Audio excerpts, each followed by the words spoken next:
Hey, what's good, guys? As you know, I am a dad, so I try to stay current in what's going on in this country. And one of the best ways to figure out what's going on in today's current events is the White House press secretary. I hate to say it, but the Washington press conferences are pretty informational, even though if she just oozes sarcasm, BS, and stalling. But let's check it out. Leave a comment below. Let me know what you guys think. Let's take a look. Let me make sure I went through everything, and that is it. You want to kick us off? Perfect. I have two questions. On the speech tonight, I'm wondering why there's reason to believe that things will be different in Congress, given that we haven't seen action repeatedly. So let me just say, as you guys know, the president is going to give a speech this evening at 7:30. He's going to renew his call for action to stop the epidemic of gun violence that we've seen in Uvalde and in Tulsa and in Buffalo in just a few short weeks. And in too many communities across the country, we see gun violence tearing up our communities, tearing up families. And so reducing gun violence has been a top priority of this president since his first day of office and throughout his career as a senator, as a vice president, and clearly as a president. He has been crystal clear that Congress needs to act. The president has done more through executive action, as you've heard us say, than any other president in their first year in history. And the president has directed his staff to continue to explore additional actions we can take, but we can't do this alone, and it's time for Congress to act. Your second question? Okay, on vaccines for those under 5, can you tell us, is the president satisfied with the pace of the FDA review process? We've already had questions about the. Look, I got a 1-year-old son, okay? I do not want him to have the vaccine until he is like fully developed with all his teeth in his mouth. He's probably till he's like 7. I think it's just too young, and I just don't trust it. I don't trust the way they handled it before. I don't trust how they did it during. I dang sure don't trust how they're doing it right now that the pandemic's over. I'm not feeling it. It's like they're too small. Just let it go. Frustration among parents. Yeah, I mean, Dr. Jacques talked about this and the frustration of parents, and we know parents are incredibly eager to get this done. And FDA is working rigorously through this process, and it's an independent scientific process. So we do leave it to them, and it is the FDA authorization to get this done. But we know many parents are eager to vaccinate their youngest kids. It's important to do this right, to do this in a safe way, as Dr. Jha was talking about. And so, but the most important thing that we want to make sure we come across, which is why we had Dr. Jha here, is that the administration is preparing. We are prepared. We're working with states, local health departments, pediatricians, family doctors, other health providers, and pharmacies to get ready, as we did with kids that between 5 and 11. So You mean the government? You're working with the government because you are the government. How can you say so many words but say so little? we want to make sure that we get this done swiftly, but also safely, and also follow CDC recommendation. Yesterday, you noted that the president, given his history in the Senate, knows well how negotiations over gun reform work, and that giving talks a little bit of space, you think, is sometimes a good strategy, that can help members come to common ground and work through some of these issues. But that hasn't worked in the past, not on this issue, right? Given what we've seen in the past, so why pursue that same strategy now if it hasn't worked? Why not have the president play a more direct role in these negotiations now? So, I mean, look, the president has been very involved and very direct, and he has done it multiple times throughout this past year and a half, year and 6 months now. And he's done it at his first joint address. He made sure that he talked about gun violence and made that a priority in that speech. He did it in the Rose Garden when he announced some executive actions on a comprehensive plan from the federal government, from the White House, on how to deal with gun violence and do what we can. He did that in the State of the Union and made sure that gun violence was a priority. So What's he gonna do now? What's he gonna do now? That was nice then. What you gonna do now? Kids are dying in school. Small ones, tiny ones, not fast enough to run away. What are you gonna do now? He's been involved. He's been engaged, as you just stated. He's been doing this all for a good part of his career. And I stated this yesterday, but our legislative team has been in close contact with the Hill since the tragedies in Uvalde and Buffalo, including through dozens of phone calls with leadership committees, with jurisdiction, and with the members who are involved directly in negotiations. Look, he's encouraged. He's encouraged by what we're seeing on the Hill. This is the first time in a very long time that we have seen this type of bipartisanship, and he's done this before. As I mentioned, he has beat the gun lobby before, and so tonight you'll hear from him. It'll be basically making sure that his voice is out there and calling to action, and making sure that the American people know that he is still continuing to speak on their behalf, and making sure that we get some action. It's like she doesn't know which hand to put up. She's like, do I want my hand to be here, each word, or do I want it to be like here? Should I give them like thumbs up, what should I do with my hands? Like, put your hands down, ma'am. Just relax. Let your words do the talking. Answer the questions directly. Taken. The legislative team is making the calls, is obviously playing a central role in these negotiations, but why isn't the president picking up the phone and making those calls? Like I said, he wants to give it some space. And he's had conversations in the past with groups. He's had conversations with congressional member in this past year and a half, on being very clear on Congress acting. He's going to take this opportunity today at 7:30 this evening, as I just said, so that the American public could hear him directly. But we have to remember the things that we are calling for. When you think about, background checks, expanding that. When you think about, banning assault weapons. These are items that are incredibly popular with the very constituencies that these congressional members represent. When you look at even NRA members, when you look at Republican voters out there, Americans out there, these are issues and items that we're talking about that should be easy. It should not be difficult to do. We're trying to save our kids. We're trying to save families. We're trying to make it safe for people to go to grocery stores, so our kids could go to elementary schools or to school. And so this is what the president is calling for. Find inspiration using Kayak Explore to see everywhere you can fly on your budget. Kayak, search one and done.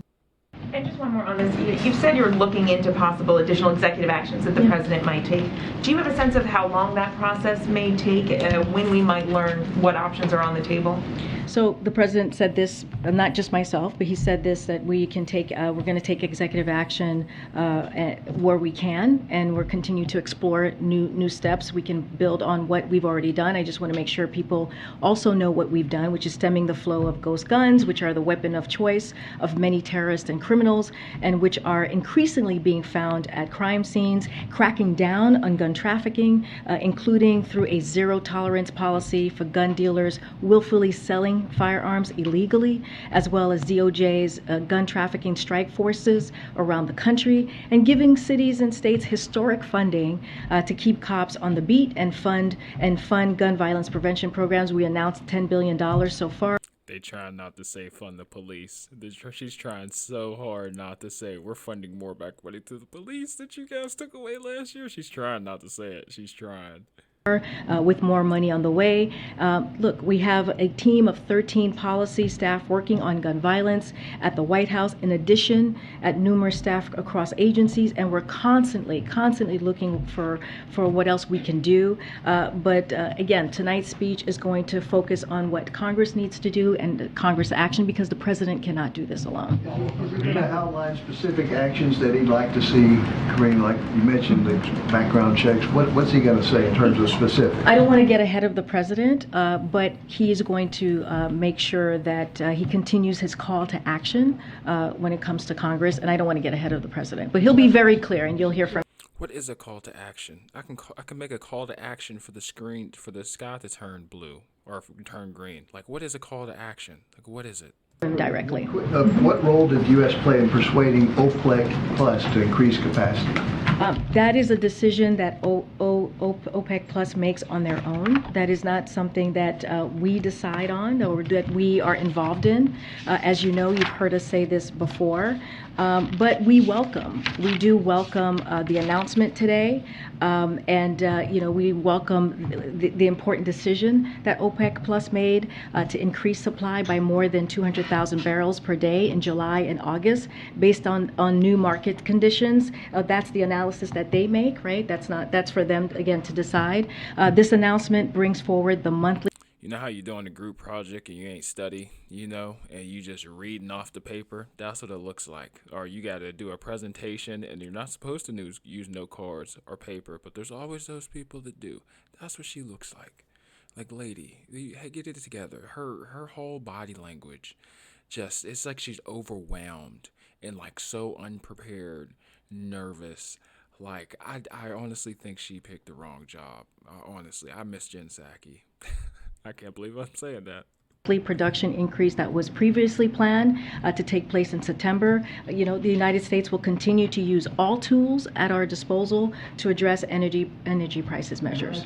Does this development, coupled with the extension of the Yemen ceasefire, increase the chances that the president will visit Saudi Arabia? I don't have anything for you. We don't have anything for you on any trip or plan for the president or any trip to announce today, but I can assure you that what the president is focused on first and foremost is how his engagements with foreign leaders advance American interest.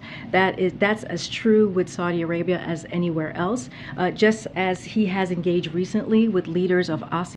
Dude, you can't even see her eyes, bro. Now you're just reading directly out of the notes, like literally, like you're supposed to look at us a little bit, just a little bit. Like give me a smidge of confidence, just a little bit. That's all I need, just a little bit of confidence. Just come on, give me something. In Asia, and this week with the Summit of the Americas as it's coming up next week in Los Angeles, the president will look for opportunities to engage with leaders from Middle East region, and I just have nothing to announce for you today. Good. Thanks, Corinne. I have a question on formula, but just to follow up, so can you say whether or not the president will call for anything new tonight when it comes to guns and what he wants to see Congress do? I mean, his focus is going to be on making sure and asking Congress to take action, because he cannot do this alone. I do not want to get ahead of the president's speech. Everyone will hear from him at 7:30. But he won't talk about any specific action that he wants to see Congress take. I'm not going. Well, we've talked about that. We've talked about the actions that he wants to see taken. I just spoke about them, which is expanding background checks. He's talked about that. We talked about red flags laws as well. We have talked about banning assault weapons. These are items that the president has been very clear on, has talked about. Dude, I feel like she gets all these, like we've talked about this, we've talked about that. I really feel like she just gets an email. Like, she doesn't even meet with Joe Biden. He just sends her an email. It's a handwritten letter sent by carrier pigeon. Like, bro, like, I don't think these conversations are really actually taking place.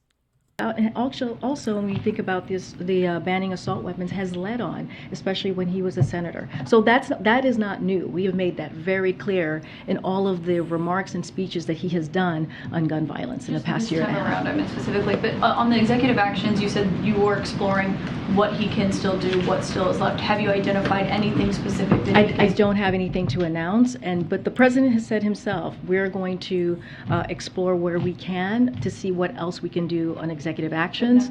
I don't have anything imminent to announce. She's like, I don't got shit. I don't know shit. She said, like, I don't know a goddamn thing. I do not know.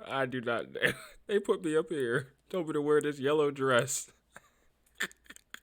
and ponder for 20 minutes until the next person come on. All right, give me a break. Bobby, you in the back.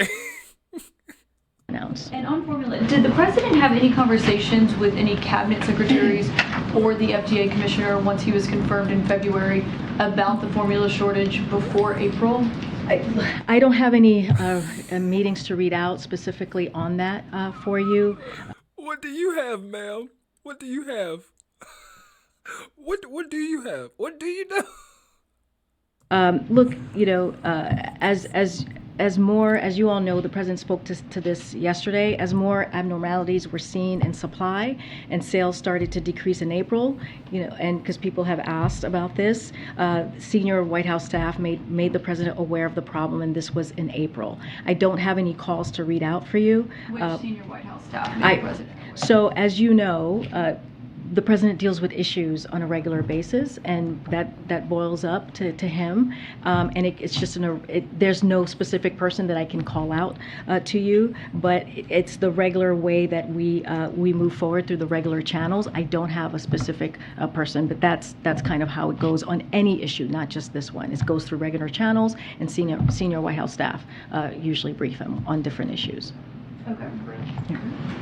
Yeah, thanks. The speech tonight wasn't on the schedule originally when the day began. Was there something specific that prompted the president to want to speak tonight? Was it the shooting yesterday in Tulsa, or was he trying to say remarks before he went out of town for... Prayers go out to everybody in Tulsa, too. That's shady. These shootings do have to stop. That's no laughing matter.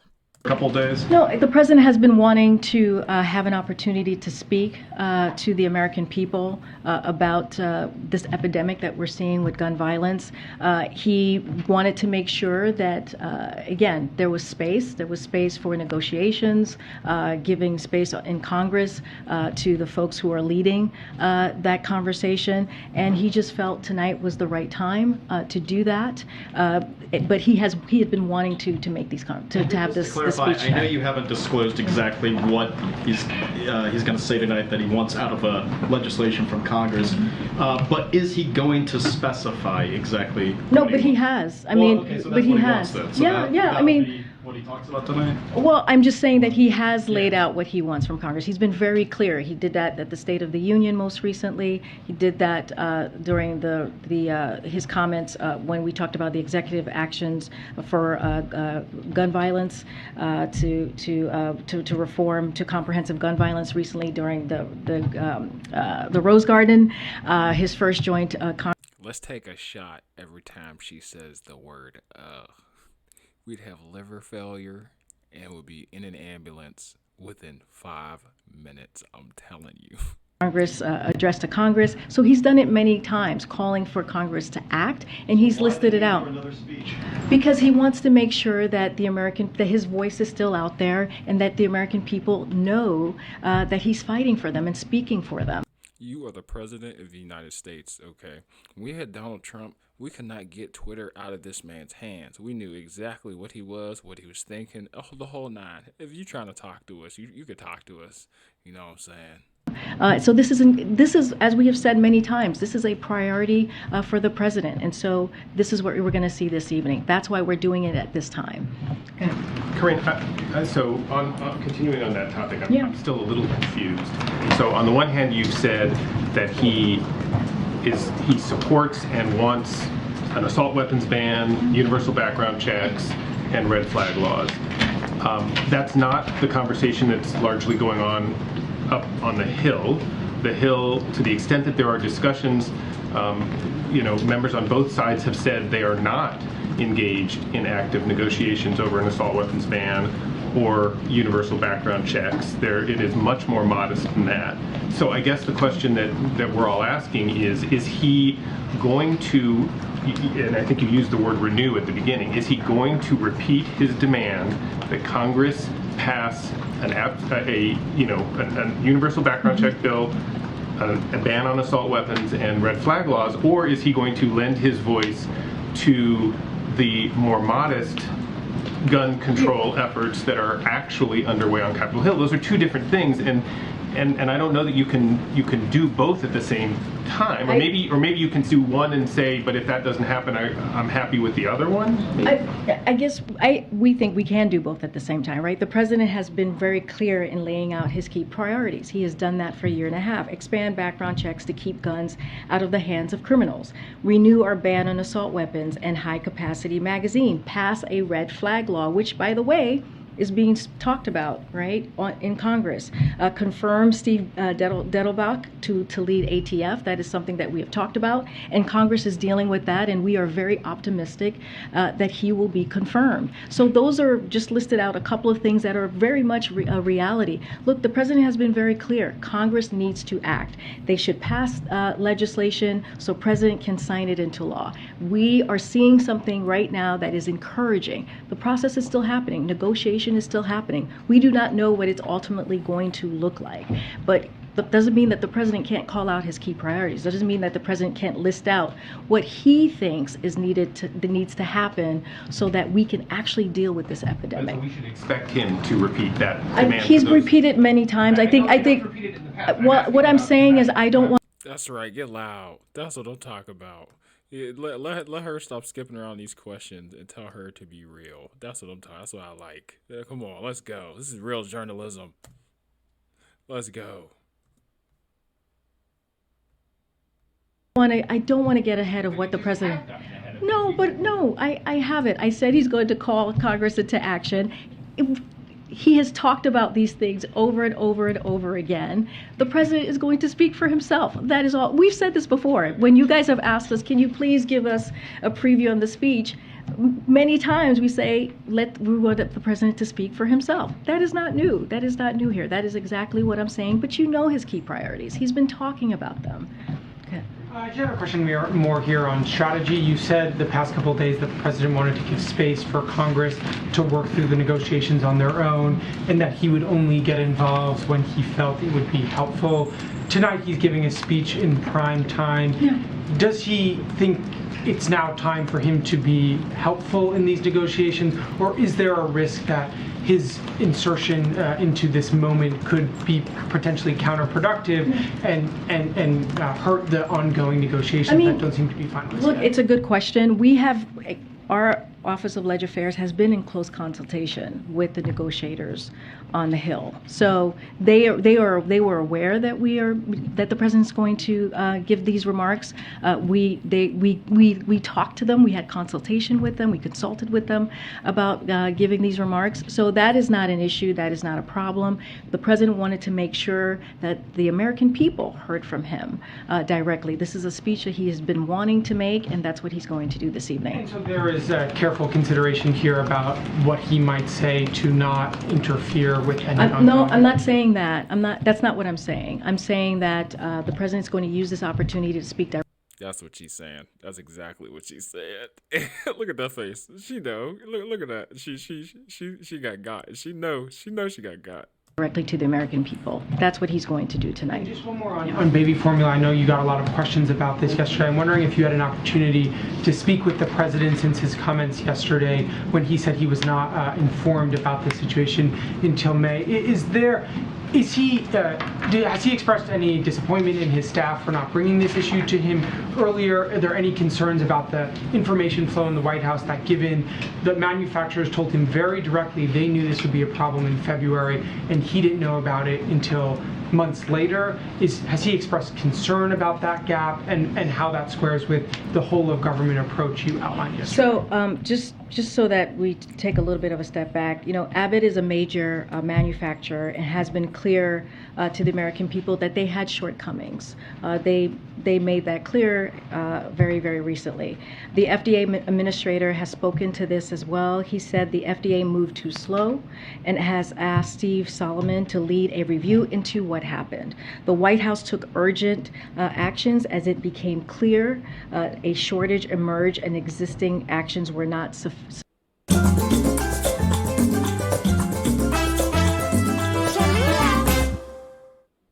Sufficing. It's hard to understand the scales of actions. DPA at a historical pace. Operation Fly formula expediting timelines for millions of bottles from 3 to 4 weeks to 72 hours. These are incredibly important of what we were able to do. And 80 million safe bottles being imported and counting. We understand that there's more work to be done. We understand what families are feeling. But we have to remember how this started. We have to also remember what the FDA administrator said as well. He has spoken to this, and so this is this is something that we're going to continue to work on. Right, but that doesn't answer the question about when the president was informed and whether or not he is satisfied with the staff not telling him about what has become a major problem. Well, he spoke to when he was informed. He spoke to that yesterday, which was in April. And you're asking me about the process and is he disappointed? Look, I'm telling you, the administrator of FDA spoke to this. They moved too slowly. He said that Steve Solomon is going to lead an after-action review on what happened. And when the shortages emerged and actions by the FDA and USDA did not suffice to prevent any consumer impact, the White House led urgent emergency administrative-wide action with FDA, fly formula, as I just mentioned. But that's the FDA administrator, that's not the president. Those are two different No, but I'm individuals. telling you the process. I'm telling you what happened. I'm telling you that the FDA moved too slowly. I'm telling you that this happened on the side of Abbott. And this... I'm deflecting and blaming it on someone else. That's what I'm doing, clearly. What FDA tried to do at first was they called out Abbott for safety concerns, right? The most important thing here is that we have to make sure that babies have safe formula. We have to make sure that American families feel comfortable. So FDA did their part here, but he also admitted that they moved too slowly. And once we saw that the supplies were not meeting the demand, we acted. We took urgent action. So that is the way that it happened. That is the way the timeline was laid out, and so that is. You may not like my answer, but that is the way that we. Her hand gestures grind my gears.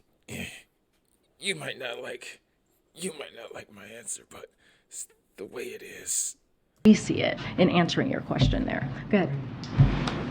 Is the president expecting his audience tonight should include those negotiators who are working on, members of Congress who are working on this? Is he directly trying to speak to them, or are you saying his audience is the broader public? I think, look, I think the speech that he's making, yes, it's to the American public. Why we're making sure that we're having it this evening so they can hear directly to the American people. But it's also a call to action to Congress as well. But again, we have been in constant communication. Dozens of calls have been made with. What is a call to action? I want some change. I want some pressure. I want some action. Forget a call to action. Take the a call and the to part out and just do action. How about that? With members in Congress, including negotiators from the Office of Leg Affairs, and that has been happening for the past couple of weeks. So we have been communicating with them and making sure that we get a sense of what's happening and how we can be helpful. And have you read the remarks yet? Have you seen the president's text? I've seen draft of the remarks, but again, this is for the president to speak to.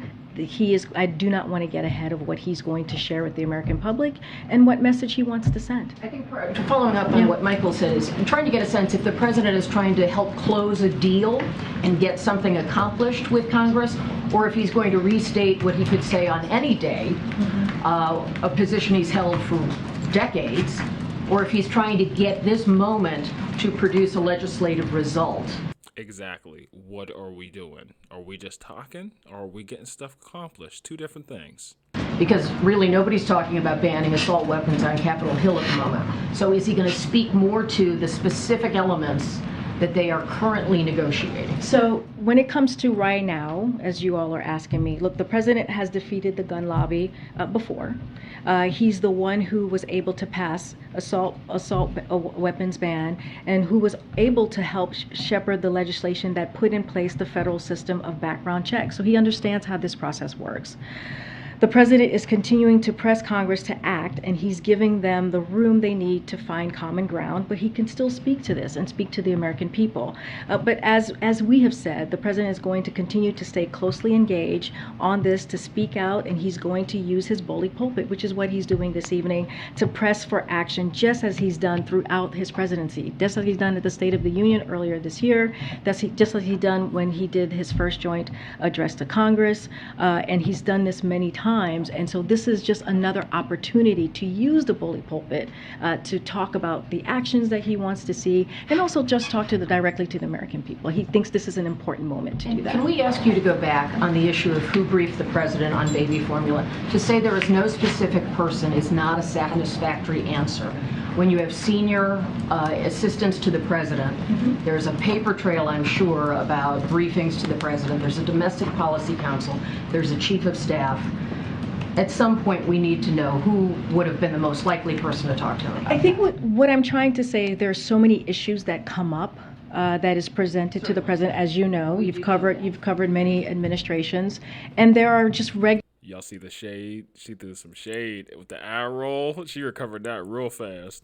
Channels that happen that go to the president. Like it's evasive to not have the most senior people in the White House willing to say, I had a conversation with the president about it, or we talked about it in this context or that context.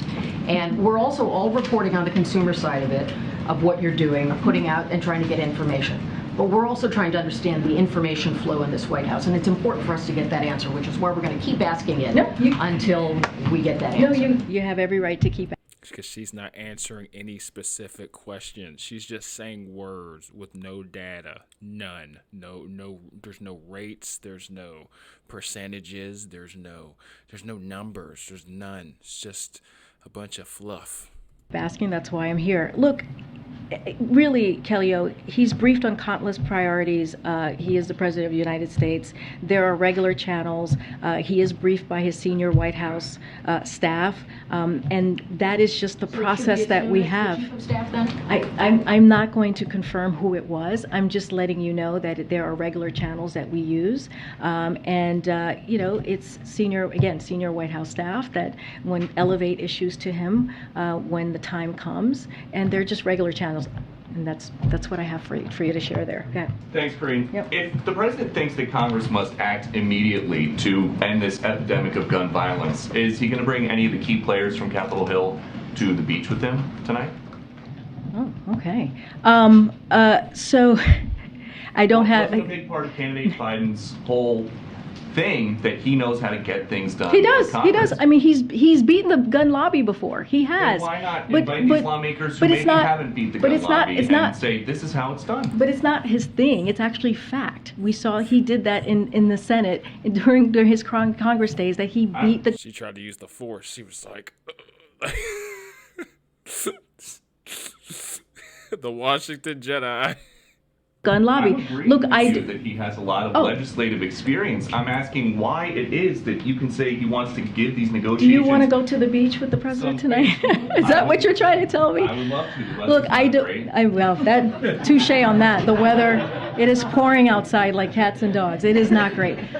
But look, if people are dying every day, why would this president then say he wants to give it some space and let somebody else? But you're also going to hear from the president tonight. And it's not that he hasn't been involved. He has been involved. I just listed out all the but speeches that he's made. I just listed out the executive actions that he's taken. But I want to make sure. Because she didn't have conversations with him. I'm telling you, she's just getting the email. She has got to be. I don't think she's having full-blown, brief, detailed meetings with the president before doing these. I just don't think so. She knows what they're going to get hit with. She knows what they're going to ask. That's why she keeps referring to the papers. But she just has to give us nothing. She has to. That it is very clear that the president has indeed taken action. He cannot do it alone, so he's asking for Congress to act. The American public is going to hear from him tonight. I don't have any meetings to preview or to lay out for it. I'm not telling you it's not going to happen. I'm just saying I don't have anything to preview for you today. And I get you don't want to preview anything that's in the text tonight, but what law could anybody, the president or anybody else, propose that would guarantee that somebody who really wants to get their hands on a gun can? Well, they're having negotiations right now to talk through. Exactly. You don't know what the options are. Look, I mentioned the red flags, right? Red flag laws. If enacted, that actually we have seen across the country in different states where it has been helpful. But look, We are going to give them some space to see what they come up with. The president, the most important thing here is the president wants Congress to take action and to act. But, okay, you got Chicago, for example. They already have plenty of very strict gun laws, some of the strictest in the country. 47 people shot there over the Memorial Day weekend. 9 of them died. Chicago be banging it out. Y'all be tripping. Y'all be shooting like a...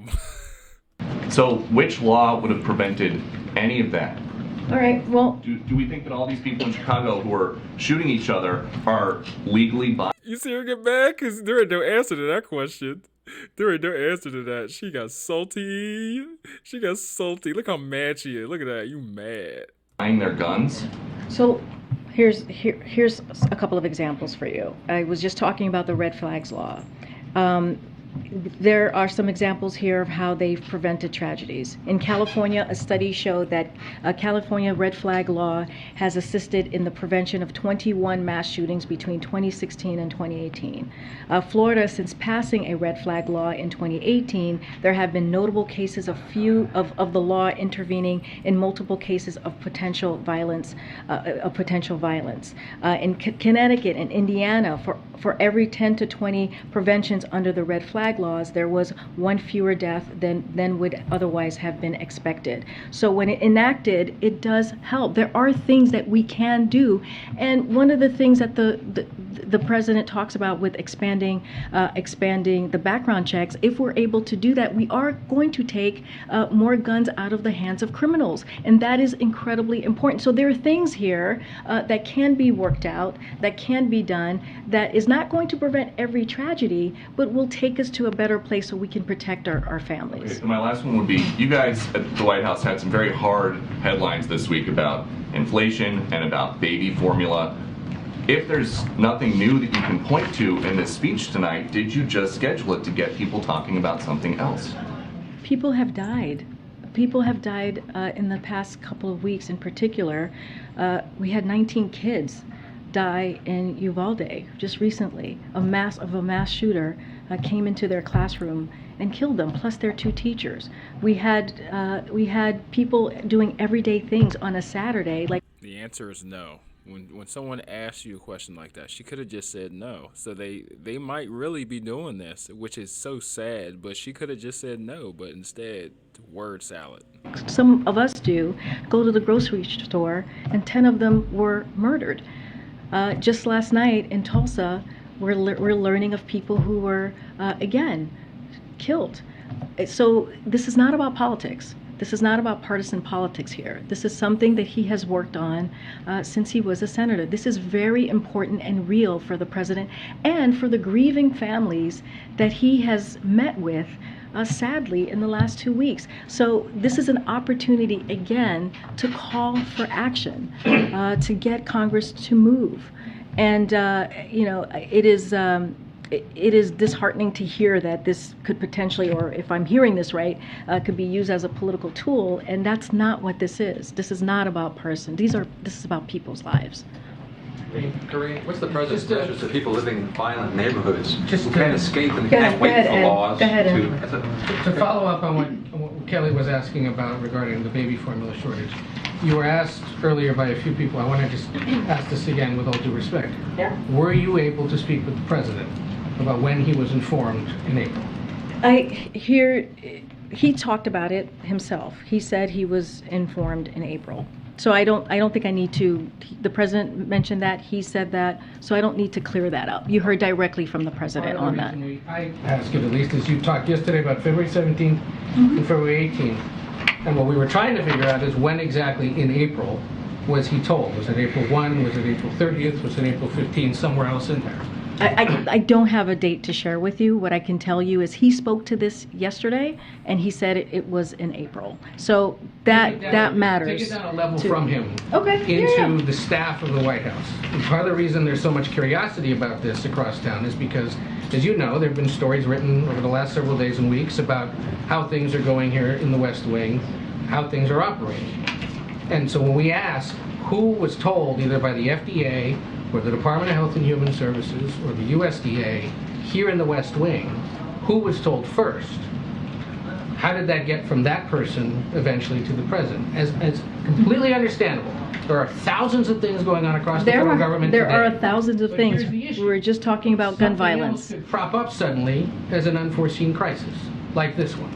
And so we're trying to get a sense of how do things operate here inside the West Wing, and how they eventually rise to the level of presidential involvement that then lead to things like invoking the Defense Production Act 4 or 5 months after the initial flags were raised. So, Ed, the president was briefed through his regular channels, as he is briefed on countless priorities that the President of the United States has to deal with. There are countless issues, countless priorities that I talk about here all the time, every day, about different priorities that we have to deal with, whether it's the economy, whether it's COVID, whether it's climate change, whether it's foreign policy issues that... She won't say whether it's a shooting, though. She won't include that in there. Be careful with your word salad.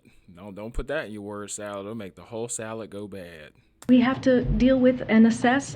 That is how we run the White House. That's how any White House is run. So there are regular channels of White House senior staff, and that's how it gets elevated. You're asking me for a specific name. I am telling you how the process works, and I'm telling you how it goes from White House staff to regular channels to the president. Part of why this is intriguing is because we know from what you've said, from what your colleagues have told us, from what we've learned in our reporting over the last year and a half, is that he's a voracious consumer of information from across the federal government, and whenever he gets briefed on something like this, he asks a lot of questions. And he usually puts it to the staff to come back with him with some solutions or some answers to these questions. So the idea that he was told about this in April. Clean electrolytes on a mission to get you up and moving. Noon hydration.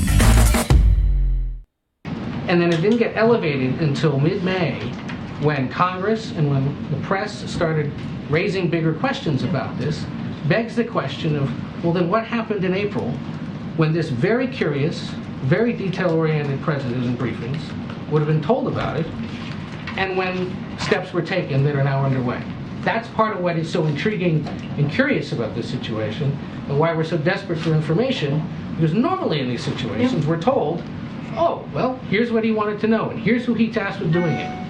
And we're not getting it this time. No, look, we've laid out timelines over and over again. Well, you gave us 2 dates.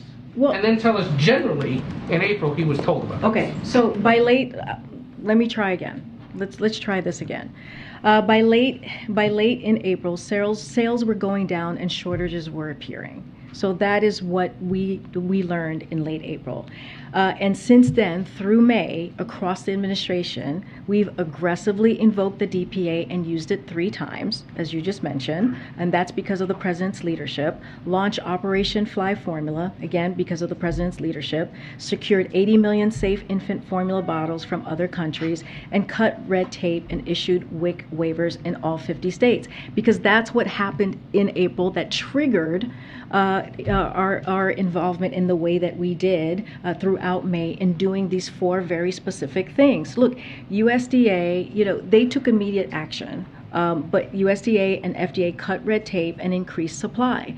A reminder, there was more supply on the market after the recall than prior. That didn't happen by accident. So these actions were designed to bridge demand while Abbott worked through its safely open and manufacture a product that met FDA's gold standard. So they were acting at USDA, FDA were acting from the moment that the recall happened. But again, the sales were going down and shortages were appearing in late April, and that's when That's what he was told? well, he said in late April, right? And this is He said April. in April. I'm sorry, in April. Okay, he said in April, in early April. The point that I'm making is what we started to see in April were sales were going down and shortages were appearing. And when that happened, we triggered, the president made sure that the DPA happened, the Operation Fly Formula happened, and that was our focus there. And we wanted to make sure we got as much supply out as possible because, again, we saw the sales were going down. Real quick on some of the Americas. I know you said the invite list is coming. There's still some time left. Countries that have been invited, whoever they are, we'll find out about that later, have they been told what's on the agenda? for that summit next week? So- Do they know why they should come to Los Angeles? So we're still giving our partners time to decide. So to answer that question, but as you see from press reports, there have been quite a few heads of states who have confirmed via their own announcement.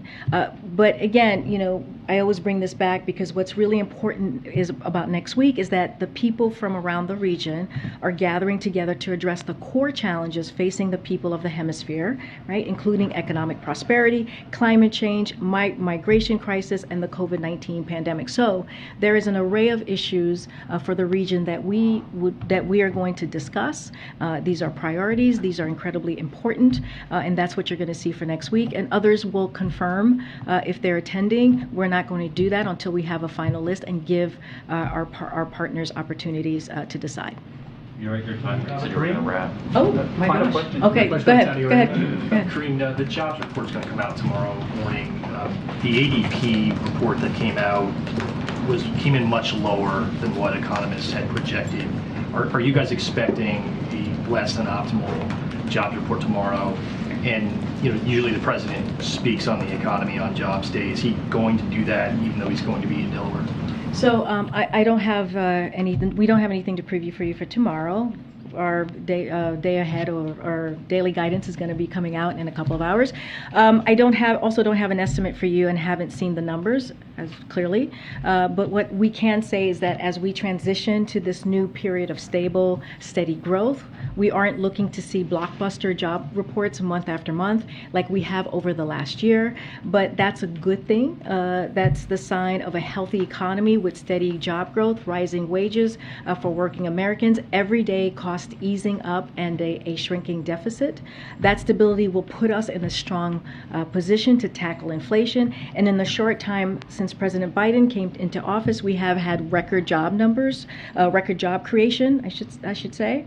The unemployment rate is near historic lows, and the number of Americans on unemployment benefits is down from record highs to this historic lows. And that's something that's really important that we want to make sure that the American people know what we've been doing. Okay, but we're gonna go.